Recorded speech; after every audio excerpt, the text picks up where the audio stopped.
ছেলেটি বলল, আমি ঈশ্বরের নাম সবসময় স্মরণ করি, আমি গরিব অসহায় মানুষদেরকে দেখলে তাদের পাশে দাঁড়াই, আমি আমার পরিবারের জন্য যতটা দায় দায়িত্ব কর্তব্য সবই তো পালন করি, তারপরেও ঈশ্বর আমার সাথে কেন এরকমটা করলো? 12 বছর আমি একটি মেয়েকে ভালোবাসি, সেই মেয়ে আমাকে ছেড়ে চলে গেল, তার 5 বছর একটা সন্তানকে ফেলে রেখে চলে গেল, আমি তো আর বাঁচতে চাই না, আমি তো মরতে চাই, তাহলে ঈশ্বর আমাকে কেন মরতে দিচ্ছে না? তখন সে সন্ন্যাসী তাকে বললো, আচ্ছা তুমি যদি কাউকে ভালোবাসো, সে যদি খারাপ রাস্তা যায়, সে যদি মরতে যায়, তুমি যদি জানতে পারো তখন তুমি কি করবে? সে বললো, আমি তো আপ্রাণ চেষ্টা করবো তাকে বাঁচাবার জন্য। সন্ন্যাসী বলছে, এটাই তো ঈশ্বর তোমার সাথে করেছে, তুমি সবসময় ঈশ্বরের নাম স্মরণ করো, তুমি সবসময় অসহায় মানুষদের পাশে থাকো, তাই ঈশ্বর তোমাকে ভালোবাসেন, তাই তোমাকে বাঁচাবার চেষ্টা করেছে। ঈশ্বর যত সময় তোমাকে বাঁচিয়ে রাখতে চাইবে তত সময় কারো ক্ষমতা নেই তোমাকে মারার।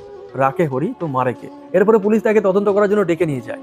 তারা বলে যে তুই সত্য কথা স্বীকার কর। তখন ছেলেটি বলে যে আমার জীবনে এই ঘটনা ঘটেছে, আমি সেদিনকে সেখানে আত্মহত্যা করতে গেছিলাম, আমি দেখেছি যে ওই ঘরে আলো জ্বলছিল, তাই আমি আর ওই ঘরে ঢুকিনি, আমি পাশের রুমে ঢুকেছি। তারপরে হঠাৎ করে দেখি যে আমার ঘর পুরো ধোঁয়ায় ভর্তি হয়ে গেছে, আমি আর সেখানে দাঁড়াতে পারিনি, আমি সেখান থেকে পালিয়ে এসেছি।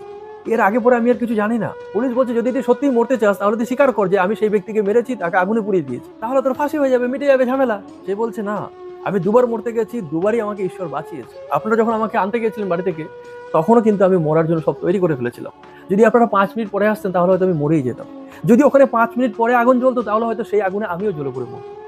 তাই ঈশ্বর আমাকে মারতে চাইছে না, আপনারা হাজার চেষ্টা করলে আপনারা আমাকে মারতে পারবেন না। পুলিশের এই কথাগুলো শুনে সন্দেহ হলো। পরের দিন পুলিশ তার তদন্তের মোড়টা একটু ঘুরিয়ে দিল। দুদিন পর জানা গেল যে মস্তান মারা গেছে তাকে তার শত্রুরা মেরেছে, এই ছেলেটি মারেনি তাকে। ছেলেটি ছাড়া পেয়ে গেল। যাওয়ার আগে তাকে সে সন্ন্যাসী বলল, যদি তোমার জীবনে এখনো কিছু প্রশ্ন থেকে থাকে, তুমি ওই জঙ্গলে যাবে, সেখানে আমার গুরুদেব আছে, ওনাকে প্রশ্ন করবে, তিনি তোমার সব প্রশ্ন উত্তর দিয়ে দেবে। ছেলেটি বাড়ি ফিরে এলো। একদিনে সে পুলিশের হাতে যা মার খেয়েছে, সেই ব্যথা যন্ত্রণায় সে তার মনের যন্ত্রণা ভুলে গেছে। তার ওয়াইফ চলে যাওয়ার পরে সে যে কষ্টটা ভোগ করছিল, তার থেকে বেশি কষ্ট এখন তার শারীরিক কষ্ট। তার সন্তানও এতদিন যে মা মা করে কাঁদছিল, এখন সে তার বাবাকে আবার ফিরে পেয়ে সে তার বাবাকে নিয়ে খুশি আছে।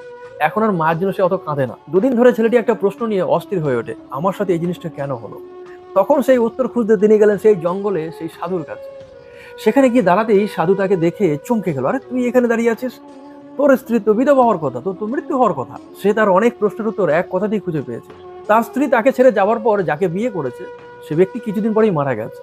এখন তার স্ত্রী কিন্তু বিধবাই হয়েছে। সে গুরুজির পা জড়িয়ে ধরে বলল, গুরুজি আপনি আমাকে রাস্তা দেখান। গুরুজি বলল, তুই তোর সঠিক রাস্তাতেই আছিস, তাই ঈশ্বর তোকে বাঁচিয়েছে। তুই যেভাবে জীবনযাপন করছিস এভাবে সৎ এবং চরিত্রবান হয়েই জীবনযাপন করবি। দেখ, আত্মহত্যা কোনো সমস্যার সমাধান না।